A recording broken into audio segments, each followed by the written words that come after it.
So with WWE Fastlane being this weekend, I'm just going to give a bit of a rundown on the matches, sort of give my predictions and say who I think is going to win each one and why.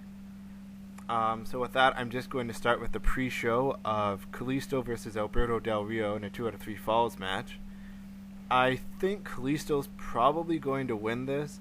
I feel like they wouldn't have had a lot of the matches and a lot of the things go the way they have with building him up if they were just going to have him lose it right here. But I know this could just be WWE doing however they do their booking, but I don't really see Kalisto losing here. I see him winning and maybe going on to do something else at WrestleMania.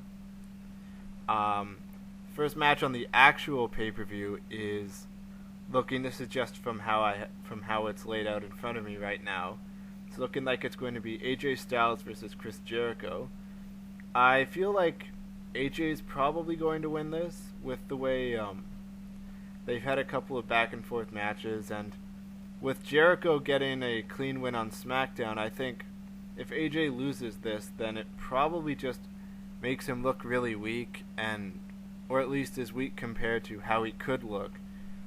And I can see him moving on to challenge for the Intercontinental title after this. So I think having a win against Jericho is something that he not only needs, but that would help him, and it just feels like it would make the most sense to me. Up next, we have the Wyatt family of Luke Harper, Eric Rowan, and Braun Strowman versus Ryback, Big Show, and Kane. I have the Wyatts down for winning this. I know that Ryback has had some stuff going on, but I really feel like they need to build up the Wyatt family as a big threat, because it looks like they're kind of pushing towards some sort of Bray Wyatt versus Brock Lesnar match coming up. And I feel like if they have the Wyatts lose, then it just makes them look bad, and it just doesn't really do anything for the feud. Plus, I feel like having Ryback, Big Show, and Kane there has them come across as, oh, the Wyatts are beating a few big guys, so this will help make them look more credible. After that, we have Kevin Owens versus Dolph Ziggler for the 15th fucking time in, 2 months? I swear this match happens every week, or at least every other week for God knows how long. I have Owens winning this. Now, I'll admit part of this is because, Dolph Ziggler doesn't really seem to have the best luck in how he's been booked for ages now, and part of this is also me wanting to see Owens versus AJ at WrestleMania. I feel like if they don't go with Owens versus Sammy, or if they don't go for some sort of triple threat, that would be probably the best IC title match they could do.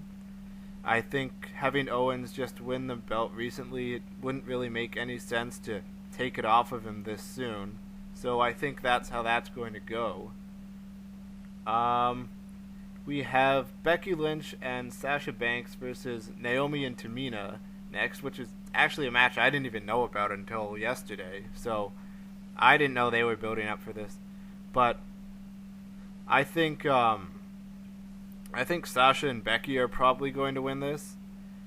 This is just guesswork on my part based off how it looked like at the Rumble. They were going to be building up for Sasha versus Charlotte at Mania, and I feel like they'll want to make Sasha look strong, and I think it just makes sense.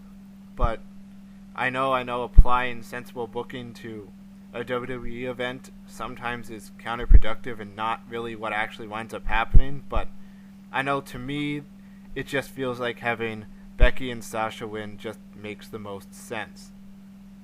Now, that brings me to Charlotte versus Brie Bella, and I'm actually kind of back and forth on this. I feel like 2 weeks ago, Charlotte winning this would have been a shoo-in. I feel like there would have been no question that she wins this, and I think when it first looked like they were doing this, everyone thought, oh yeah, Charlotte's going to win, no problem, that no questions asked, Brie is just there as filler. But with Daniel Bryan retiring, I'm not sure if they're going to give Brie some sort of mini run with the belt for like a week or two, just to sort of give some kind of positive thing going on with that and try and get her some popularity with it. But I don't think you can do something like that. I mean, they can, but I don't think it would be in their best interest to do so, because if you have Charlotte lose the belt,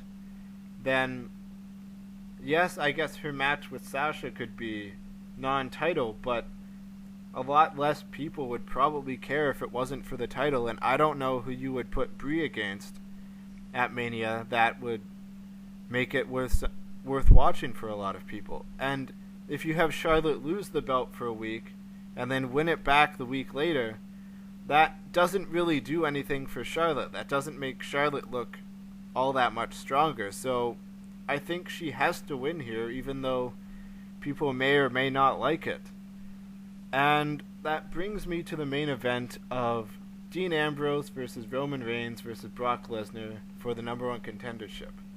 Now, I've gone back and forth in my head on this a bunch, and I think the only thing that I can say with what feels like 100% certainty is that Lesnar's probably not going to win this. I feel like he's going to be screwed by the Wyatts at some point in the match, whether that's going to lead to him actually being pinned or carried out, or whether it's going to lead to him like chasing after Wyatt out of the arena, leaving just Reigns and Ambrose in the ring. I don't know exactly, but I feel like at some point he's just going to get screwed over by them and not win that way.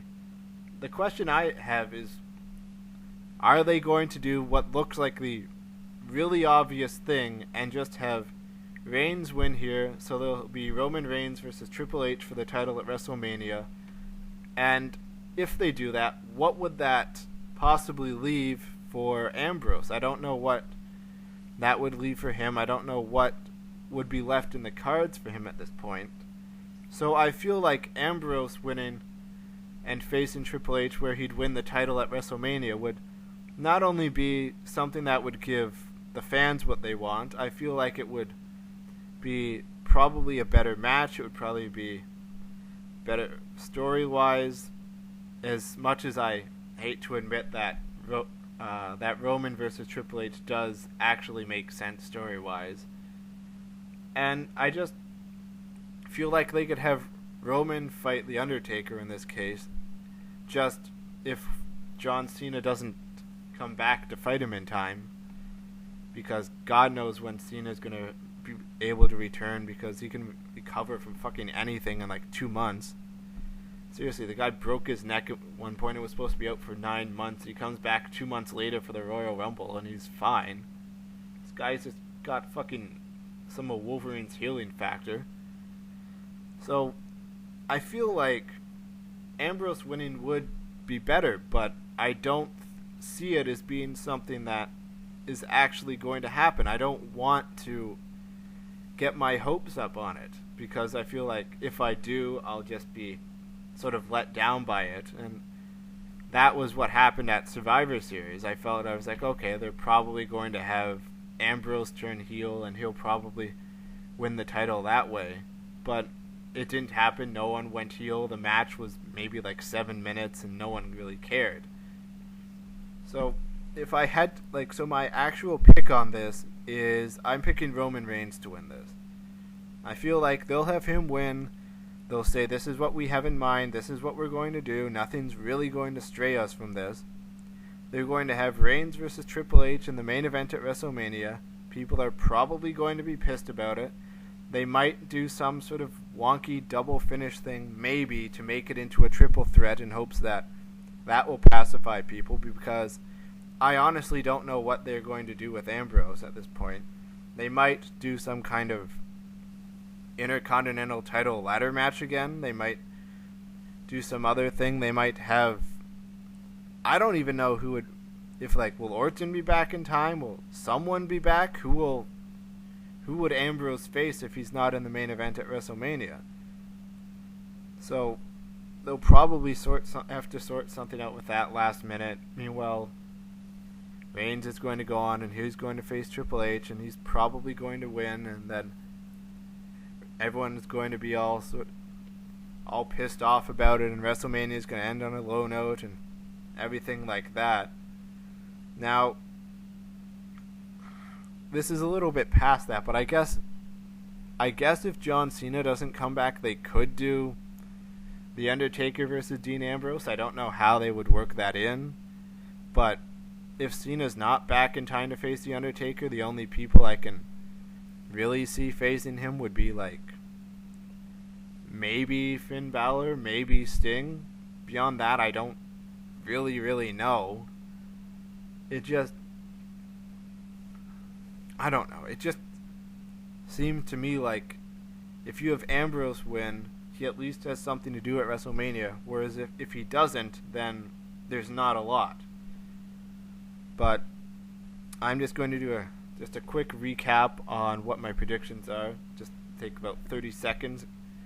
I have Kalisto beating Alberto Del Rio, AJ Styles beating Chris Jericho, the Wyatt family beating Ryback, The Big Show, and Kane, Kevin Owens beating Dolph Ziggler, Becky Lynch and Sasha Banks beating Naomi and Tamina, Charlotte beating Brie Bella, and Roman Reigns beating Dean Ambrose and Brock Lesnar.